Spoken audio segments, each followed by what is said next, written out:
This is the story of a piece of cloth. Turin, Italy, June 21st, 2015. The leader of the Roman Catholic Church, Pope Francis, prays before a 14-foot-long, ancient linen cloth. Christian holy relic is referred to as the Shroud of Turin. For decades, skeptics dismissed it. In 1988, experts claimed the Shroud of Turin was only 700 years old. There was no way it could date back 2,000 years. But now, breaking news is shaking the world. Advanced imaging and groundbreaking studies are rewriting history, proving what many have believed all along. The Shroud of Turin, one of the most controversial artifacts in history, is a burial cloth imprinted with an image that many say is the face of Jesus Christ after his crucifixion. For years, it has been debated, questioned, and even written off. But a just-released study has confirmed that the cloth indeed dates back to the time of Christ. And with artificial intelligence weighing in on the mystery, the truth is becoming clearer than ever. On Jesus' Eternal Aura, we dive into the undeniable proof that is sending shockwaves through the world. Is this the ultimate sign of God's power? Stay with us as we uncover the truth behind this miraculous revelation.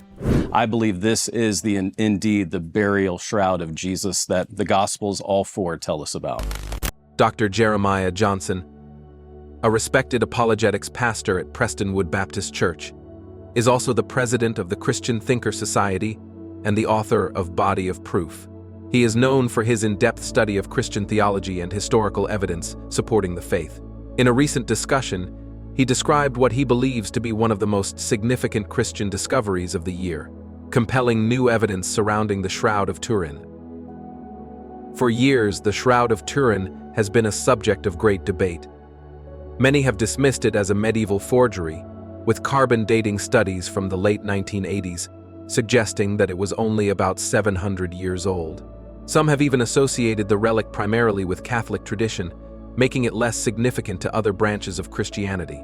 However, Dr. Johnson's research has led him to a very different conclusion, one that he believes challenges the skepticism surrounding the Shroud. Dr. Johnson's interest in the Shroud grew naturally from his doctoral research on the physical, bodily resurrection of Jesus Christ. As he explains, a Ph.D. involves an intense focus on a specialized field, and his area of expertise is the death, burial, execution, and resurrection of Jesus. During his research, the Shroud of Turin kept appearing as a key piece of evidence that could not be ignored. According to Dr. Johnson, the Shroud is not merely a theological artifact, but the most studied archaeological relic in history, with no other artifact coming close to its level of scrutiny. What makes the recent findings particularly groundbreaking is that even the most ardent skeptics are now acknowledging the authenticity of the Shroud. Dr. Johnson admits that he initially approached the Shroud with skepticism. However, after years of examining the evidence, he has come to believe that it is indeed the burial cloth of Jesus Christ, as described in all four Gospels. His belief, he says, is based on scientific and historical analysis rather than mere faith. The new research has provided striking evidence that the Shroud dates back 2,000 years exactly to the time of Christ. One of the most remarkable breakthroughs regarding the Shroud comes from a study using wide-angle X-ray scattering imaging. This research, conducted by the National Research Council's Crystallography Division, is not a theological study, but a purely scientific examination of the linen's molecular structure. The findings revealed that the fibers in the Shroud are not from the Middle Ages, as previously believed, but are in fact 2,000 years old. This discovery has sent shockwaves through the scientific community, leading even long-time skeptics to reconsider the authenticity of the Shroud. Another groundbreaking finding comes from hematological analysis, which examined the bloodstains on the Shroud. One of the most striking aspects of the relic is the sheer amount of blood present, pints of it, along with the fact that the blood remains red rather than turning dark brown or black, as would normally be expected. The reason for this anomaly lies in the presence of high levels of ferritin, creatinine, and bilirubin in the blood. These substances are released in massive amounts when a person undergoes extreme trauma and organ failure. This discovery aligns perfectly with the biblical accounts of Jesus' suffering and crucifixion. The severe flogging and execution that Jesus endured would have caused immense physiological distress, leading to the exact chemical markers that scientists have now identified on the shroud. Dr. Johnson summarizes the two key revelations as follows.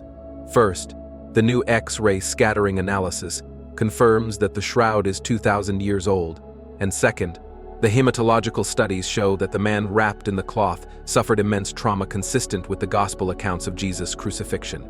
These findings add significant weight to the argument that the shroud is the authentic burial cloth of Christ. Beyond these new scientific findings, Dr. Johnson offers 5 key reasons why he believes the shroud is genuine. First, as mentioned earlier, it is the most extensively studied archaeological artifact in history. The fields of numismatics, the study of ancient coins, textile analysis, archaeology, hematology, and historical research all point to the authenticity of the relic. The term verisimilitude, meaning that something appears to be true based on historical and scientific consistency, perfectly describes the shroud's alignment with what would be expected from a first-century Jewish burial cloth. Second, the shroud displays knowledge of first-century customs and crucifixion methods that were unknown in the Middle Ages. If it were a forgery created in the 14th century, as some claim, then the forgers would have had to possess an impossible level of historical knowledge about ancient Jewish burial practices, Roman crucifixion techniques, and even microscopic textile details that were only discovered through modern analysis. A third compelling reason is that the shroud has often been dismissed as a Catholic relic. Dr. Johnson, an evangelical Christian, initially held this same assumption. However, upon closer examination, he found that the shroud does not promote veneration or worship in a way that would conflict with biblical teachings. He argues that the second commandment forbids the worship of man-made images, but the shroud does not fit into this category. It is not an idol, but rather a miraculous image that points people toward Christ. In his view, the shroud serves the same purpose as the linen burial cloths mentioned in John 20, which led Peter and John to believe in Jesus' resurrection. Fourth, the recent artificial intelligence, AI, rendering of the image found on the shroud has provided an even clearer picture of what the crucified man may have looked like. Dr. Johnson describes the image as striking, even cryptic, but deeply moving. The rendering presents a masculine, first-century Jewish figure consistent with the descriptions of Jesus in the Gospels. Fifth, and most significantly, modern science has not been able to explain how the image on the shroud was formed. In 1978, a group of scientists, including weapons specialists from Sandia National Laboratories in New Mexico, where the atomic bomb was developed, were given 5 days to study the shroud. Initially, many of them believed that it was a forgery and expected to debunk it within 20 minutes. However, after extensive examination, they were left baffled. The image is not painted, drawn, or burned onto the fabric. It is a molecular change in the linen fibers that remains unexplained by current technology. This lack of a scientific explanation, according to Dr. Johnson, is one of the strongest indicators that the shroud is indeed a miraculous artifact. In addition to these findings, Dr. Johnson revealed breaking news regarding the number of wounds found on the body depicted in the shroud. Previous research estimated that the crucified man bore 372 wounds, but new analysis has increased that number to 700, including at least 120 whiplashes from Roman flagellation. This aligns perfectly with the biblical accounts of Jesus' suffering and further reinforces the argument for the shroud's authenticity. Dr. Johnson concludes his discussion with a powerful reflection on Romans 5:8. But God demonstrates his own love for us in this: while we were still sinners, Christ died for us. The Shroud of Turin, he argues, serves as a tangible reminder of Jesus' sacrifice.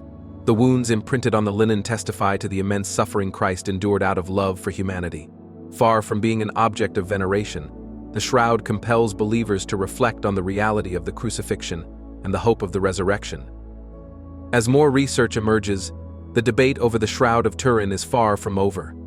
However, for those like Dr. Johnson who have examined the evidence in depth, the case for its authenticity appears stronger than ever. Whether one accepts it as the true burial cloth of Christ or not, the shroud remains an astonishing and mysterious artifact that continues to captivate the world and deepen the faith of many. On findings being published in a new book out today on the Shroud of Turin. That's the linen cloth believed to bear Jesus' imprint as he was being prepared. Mel Gibson's film The Passion of the Christ is widely regarded as one of the most accurate and brutal depictions of Jesus' suffering and crucifixion. The film doesn't shy away from the excruciating pain that Jesus endured, showing the sheer physical and emotional agony he went through. The suffering wasn't just severe, it was beyond human comprehension, almost demonic in its intensity. Jesus died from asphyxiation, trauma, and organ failure, yet he accepted this suffering willingly. His sacrifice was intentional, a fulfillment of prophecy and divine love. Moving to another significant point, we have to go back to the days of film photography. Many people remember the one-hour photoshops where they would develop pictures. This may seem unrelated, but an interesting connection arises when we examine the Shroud of Turin through the lens of technological analysis. The Shroud of Turin has fascinated scholars, not just Bible scholars, but weapons scholars and scientists as well. One of the most astounding discoveries regarding the shroud was made using a machine called the VP Image Analyzer.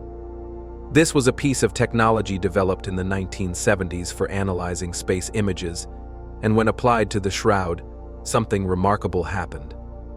Unlike ordinary images which appear two-dimensional when processed through the VEP-8 analyzer, the shroud's image emerged as a three-dimensional hologram of a crucified man. This discovery was groundbreaking and sparked intense research into the shroud. The 3D quality of the image suggests that the cloth did not merely contain a surface-level imprint, but rather something far more complex and mysterious. Many had previously assumed that the shroud was just a simple, flat image, but the reality is far more intricate. Scientists in the 1970s, working with technology that was rudimentary compared to today's standards, were astounded by the results. One of the most compelling testimonies that emerged from the shroud's research comes from Barry Schwartz, a photographer and scientist who was part of the team investigating the relic. Schwartz, a Jewish man, initially viewed his involvement as nothing more than a free trip to Italy. However, his skepticism eroded as he delved deeper into the evidence surrounding the shroud.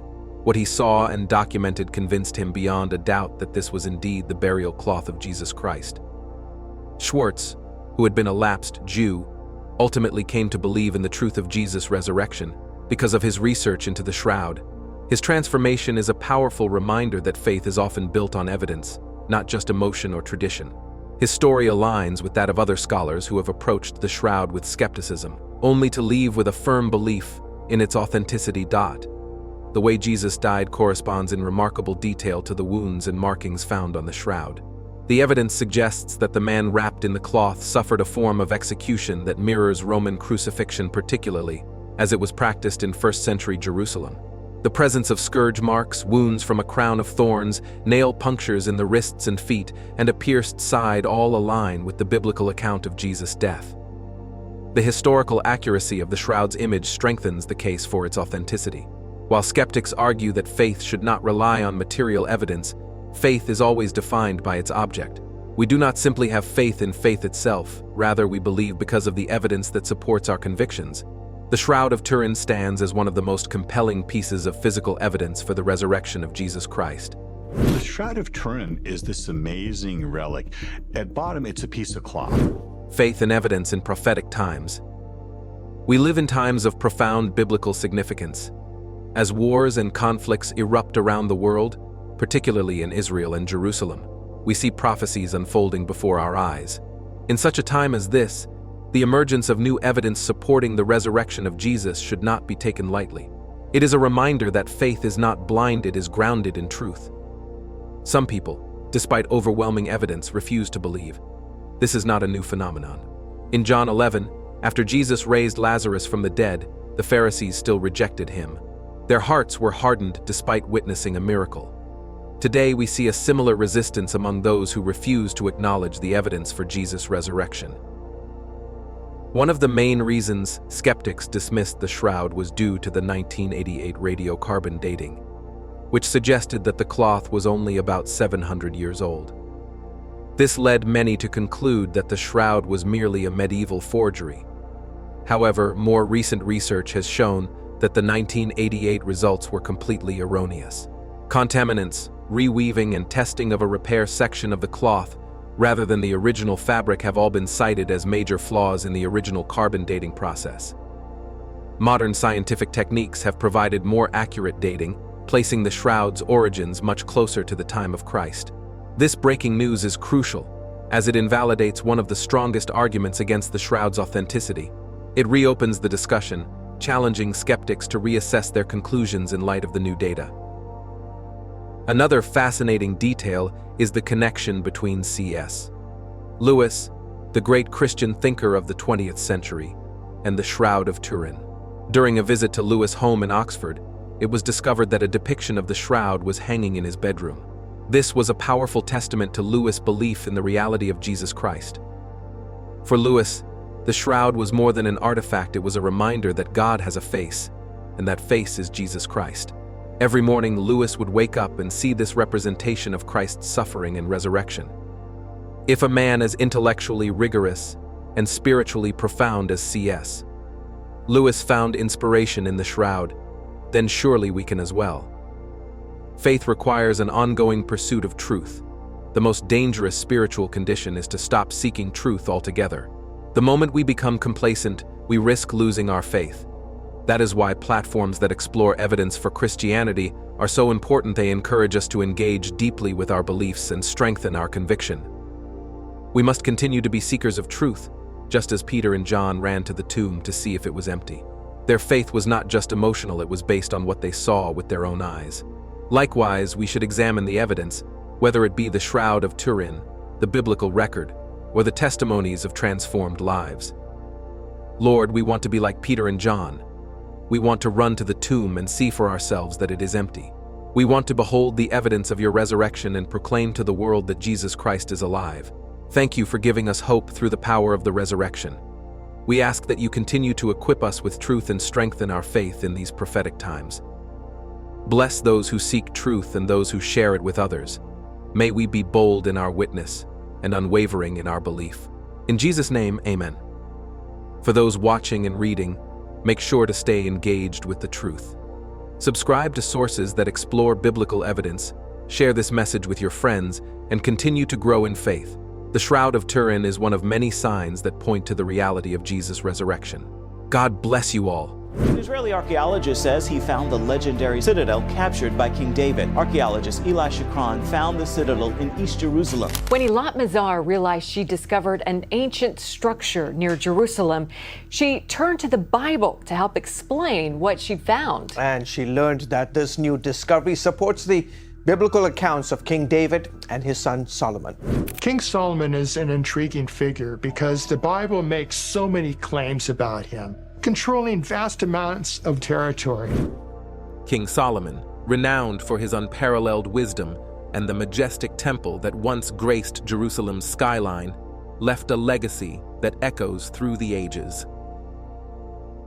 Today, we embark on a breathtaking journey that has captivated scholars worldwide. A team of Israeli archaeologists has recently unearthed the long-lost tomb of this legendary king. The secrets King Solomon took to his grave and uncovered the astonishing artifacts hidden within its hallowed chambers. We are Jesus' eternal aura. In today's video, you will have appropriate answers to all the questions above. Before you know what happened, subscribe to the channel, like this video, and click the bell icon for all the latest updates. David built himself a magnificent palace here in his new capital, Jerusalem. Archaeologists have opened King Solomon's tomb after 3,000 years, and what they found inside shocked the world. This historic discovery, the long-lost tomb of King Solomon, the legendary biblical figure celebrated for his immense wealth and wisdom, has been a subject of debate for decades. Many skeptics claimed the tomb was nothing but a myth since no one had successfully found it. However, fate had other plans. A team of scientists and archaeologists, led by Dr. Eilat Mazar from the Hebrew University of Jerusalem, made an astonishing discovery. They found the location of Solomon's tomb in the city of David. To solidify the credibility of this discovery, it is worth noting that this wasn't Dr. Mazar's first archaeological find. In 1986, she made a monumental discovery, a large gatehouse located about 150 meters north of the city of David in the Ophel area. At that time, Dr. Mazar didn't have enough evidence to attribute the gatehouse to King Solomon and refrained from making such claims. In 2009, Dr. Mazar resumed her excavations at the Ophel site. Everywhere she dug, layers from the First Temple period were uncovered, revealing a treasure trove of historical insights. With these discoveries, she revisited the dating of the gatehouse, and the fresh evidence led her to conclude that the gatehouse likely dated back to the 10th century BC, during the reign of King Solomon. Why should we trust Dr. Mazar's findings? Dr. Mazar was a brilliant scientist who placed immense value on the scientific method. One of her favorite sayings was, "We must let the stones speak." American lawyer Herschel Shanks, in a 2007 article for Biblical Archaeology Review, emphasized her expertise, stating that no one would question her professional competence as an archaeologist. Dr. Mazar was often seen as a biblical scientist, skillfully blending biblical narratives with her scientific research. Unlike many of her contemporaries, she had no reservations about integrating the Bible into her work. This approach set her apart in a field where science and religion often seem at odds. Among the many artifacts found at the site were over 30 bully, ancient clay seals. One of these particularly captivated Dr. Mazar. Her excitement and dedication to her work were evident, contrasting with the typical skepticism towards combining science and religion. Her profound expertise in archaeology played a crucial role in this significant discovery. What makes this discovery even more astonishing is that the team wasn't even looking for Solomon's tomb. Instead, they were searching for something much larger. Mazar and her team were excavating the oldest part of Jerusalem, hoping to find King David's palace. During their work, they uncovered a massive wall segment about 210 feet long, known in Arabic as the Cave of the Kings. What is this place? What is its purpose? Who built it and why?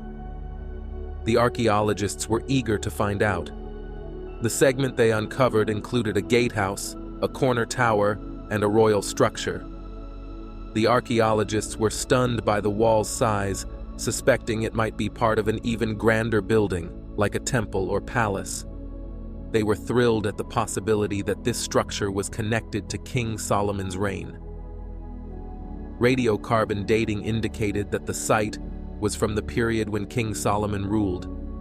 Dr. Mazar noted that this was the first time they had found a structure from that era that could match the descriptions of King Solomon's buildings in Jerusalem. But could this have been built by another king and not Solomon? Dr. Mazar explained that there weren't many kings from the 10th century who could have built such a structure. Essentially, it could only have been David or Solomon. According to the Bible, King David, known for his battle with Goliath, was the father of King Solomon, who is credited with constructing the first temple of Jerusalem on the Temple Mount. Ceramics discovered near the wall helped date the structure to the second half of the 10th century BC, which was the era of King Solomon. Near the gatehouse, they found large earthen and water storage vessels, one of which bore a Hebrew inscription indicating it belonged to a high-ranking government official. Other finds included figurines typical of 10th century BC Jerusalem, such as four-legged animals and large-breasted women, likely symbolizing fertility. Moreover, archaeologists found jar handles with inscriptions mentioning the king and various Hebrew names. This makes the discovery even more fascinating and important. The historical and archaeological value of these finds cannot be overstated, as they provide a deeper understanding of the period and its people. For archaeologists, uncovering King Solomon's tomb has long been a monumental goal. The recent discovery of a wall segment in Jerusalem's ancient Ophel area marks a historic breakthrough. Ophel, one of the city's oldest districts, is believed to have been the site of King David's palace. This finding adds fresh layers to our understanding of the region's past, connecting it firmly to biblical narratives that mention King Solomon, the illustrious ruler of ancient Israel, being laid to rest in the city of David. This discovery carries profound implications, as it supports the biblical portrayal of Solomon as a powerful king overseeing a significant kingdom, challenging previous views that diminished his role to that of a minor tribal leader. Now, all over the place, we have Iron Age, like First Temple period, floor layers, you can see. After King David, King Solomon's father, established his capital in the oldest part of Jerusalem, the area south of the present-day Old City became historically significant. This location, often referred to as the City of David, is believed to be where King David first captured Jerusalem from the Jebusites. Extensive archaeological excavations in this region have unearthed numerous ancient structures and artifacts that provide insights into the early history of Jerusalem. The City of David, also known as W. Hillway, is an archaeological site considered the original nucleus of ancient Jerusalem during the Bronze and Iron Ages. It is situated on the southern part of Jerusalem's eastern ridge, between the Kidron Valley to the west and the Tyropoeon Valley to the east, south of the Temple Mount. The site features remnants dating back to the Middle Bronze Age, including defensive structures around the Gihon Spring. Notable discoveries include large stone buildings and stepstone formations from the Iron Age, sparking scholarly debates about their possible connection to King David or a later era. One of the remarkable discoveries in the City of David is the Siloam Tunnel, also known as Hezekiah's Tunnel. This ancient engineering marvel was constructed to bring water into the city, showcasing the advanced skills of Jerusalem's ancient inhabitants. Originally attributed to Hezekiah, recent excavations suggest it may be even older. Alongside this tunnel, archaeologists have unearthed Roman-era remains, such as the Pool of Siloam and the Strauss Street. Today, these excavated areas are part of the Jerusalem Walls National Park, managed by the Israel Nature and Parks Authority and operated by the Ir David Foundation. Situated in W. Hillway, an extension of the Palestinian neighborhood of Silwan in East Jerusalem, adjacent to an Israeli settlement, this park is a significant archaeological site. Another significant discovery is a large stone structure believed by some to be the remains of King David's palace. If this massive building is indeed connected to David and Solomon, it underscores the City of David's historical importance as a center of power and administration during their reigns. Despite recent groundbreaking discoveries and significant artifacts found, previous archaeologists struggled to definitively locate any royal tombs belonging to Solomon or his successors. There are several reasons why the tombs of ancient Israelite rulers, such as Solomon, have not been found. One possible reason is that the City of David is vast, and not all parts have been thoroughly excavated in previous efforts. Another possibility is that over the centuries of Jerusalem's turbulent history, including wars and invasions, these tombs may have been destroyed or severely damaged. As a result, ancient structures could have been buried beneath later constructions. However, these challenges did not deter archaeologists from pursuing the search for these royal tombs. They recognized the profound significance such discoveries would have in shedding light on the rulers of ancient Israel and their burial practices. Uncovering these tombs would offer critical insights into that era's governance and cultural customs, enriching our understanding of ancient Israelite society. Nevertheless, the discoveries made within the City of David have been invaluable. They have allowed archaeologists and scientists to piece together the history of Jerusalem and the daily lives of its inhabitants during the United Monarchy period. Each new find has expanded our knowledge and provided clarity about the past, offering glimpses into the rich tapestry of ancient Israelite civilization. The mysteries of Solomon's tomb have long intrigued scholars and enthusiasts alike. Before Dr. Eilat Mazar's groundbreaking discovery, numerous speculations swirled about where Solomon's tomb might lie. Some speculated that it rested beneath the Temple Mount, a site revered by Judaism, Christianity, and Islam alike. Known as Haram al-Sharif in Islam, this noble sanctuary is where Prophet Muhammad's celestial night journey, mounted on a winged horse, is believed to have occurred, an event commemorated by the Dome of the Rock, an architectural marvel of Islam. Over the centuries, the Temple Mount has been contested terrain, seized and ruled by diverse peoples, including the Jebusites, Israelites, Babylonians, Greeks, Persians, Romans, Byzantines, early Muslims, Crusaders, Mamluks, Ottomans, and the British. Spanning just 35 acres, it has witnessed more historical turning points than perhaps any other site globally. Yet archaeologists faced significant hurdles in uncovering its buried secrets, as the Waqf, the Islamic trust in charge of overseeing Muslim holy sites on the Temple Mount, historically barred extensive archaeological digs, citing religious sanctity and resisting what it viewed as sacrilege.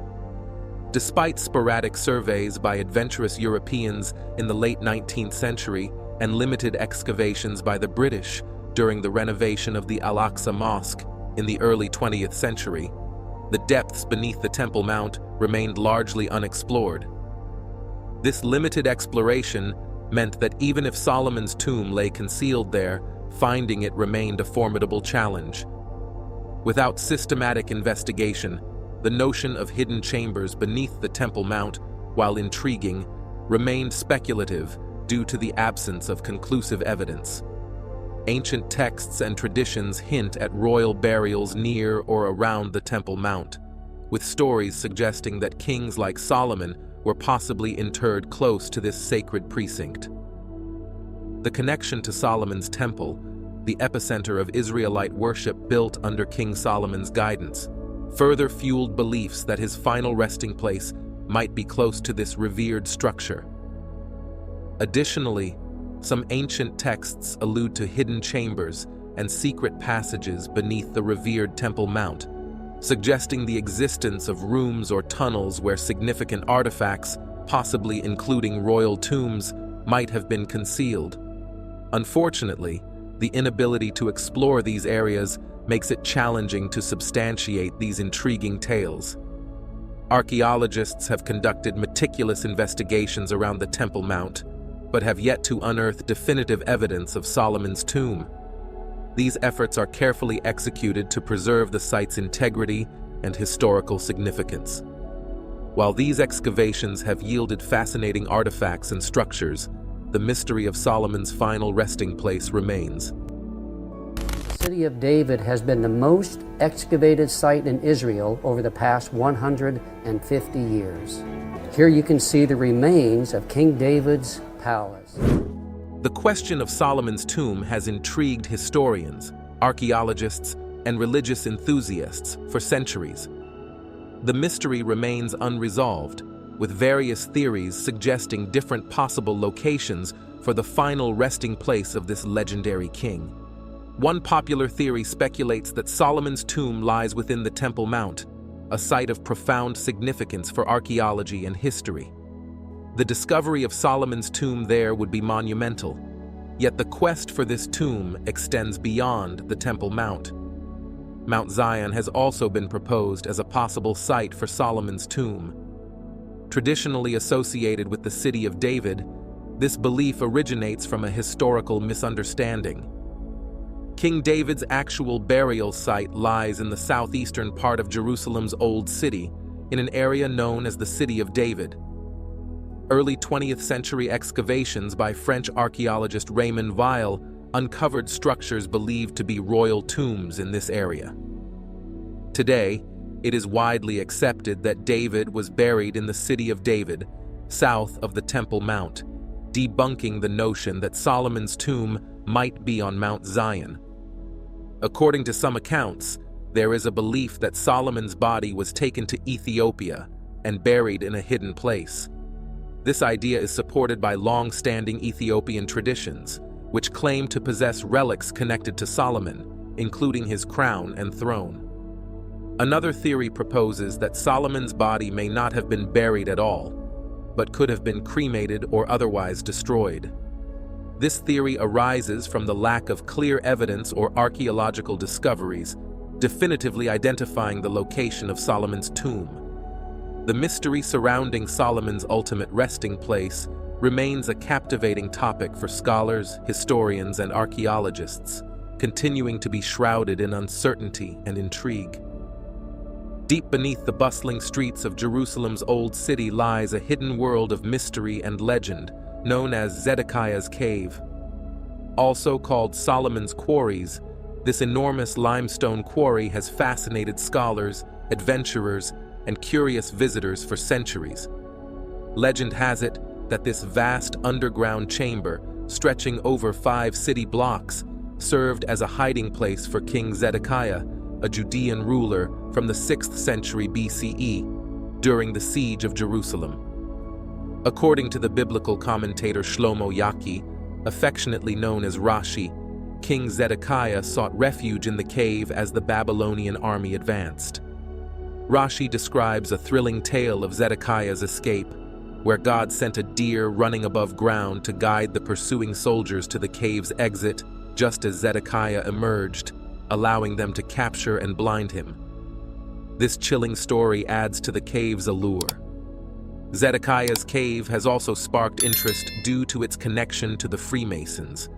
The Freemasons consider Zedekiah's cave a sacred site, believing it to have been a meeting place for the Knights Templar. They think the cave holds secret symbols and codes hinting at hidden knowledge. However, there is no solid evidence to support this theory.